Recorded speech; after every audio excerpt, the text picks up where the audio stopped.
इस वक्त हमारे साथ पैरा तीरंदाज राकेश कुमार हैं। आइए उनसे बात करते हैं और जानने की कोशिश करते हैं कि पेरिस पैरालंपिक को लेकर के उनकी क्या कुछ तैयारी है।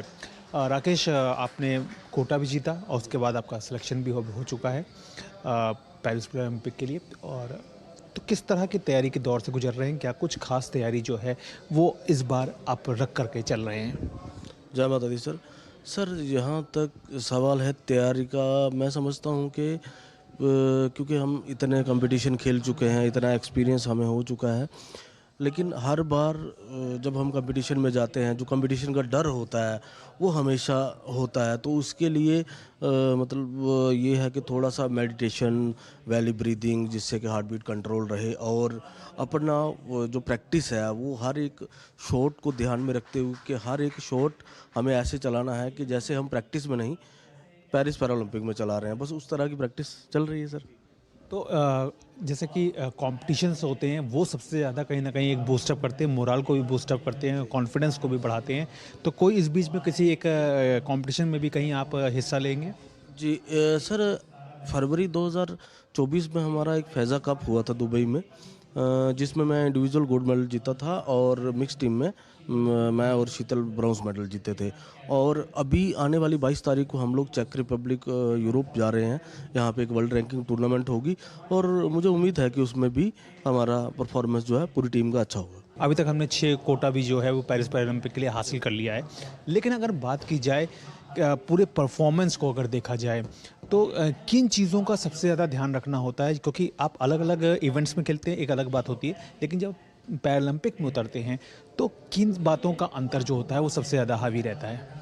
देखिए सर, मैं समझता हूँ कि कंपटीशन कोई भी छोटा या बड़ा नहीं होता, चाहे वो ओलंपिक हो, चाहे वो नॉर्मल वर्ल्ड रैंकिंग टूर्नामेंट हो।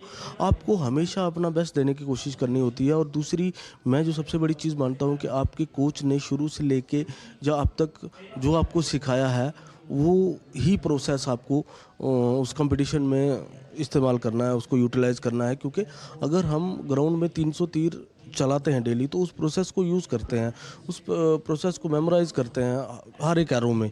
तो वही मुझे लगता है कि अगर हम लोग कंपटीशन में भी करेंगे तो हमें ज़्यादा दिक्कत नहीं होगी। तो बस सरकार के द्वारा जिस तरह की जो मदद हो रही है उसको किस तरह से देखते हैं? खासतौर से जिस तरह से हमने देखा कि सोनीपत में तीरंदाजी का जो राष्ट्रीय उत्कृष्टता केंद्र है वो सामने आया है, जहाँ पे आप वीडियोग्राफी के जरिए भी समझ सकते हैं कि आपके से कहाँ गलती हो रही है वीडियोस के जरिए।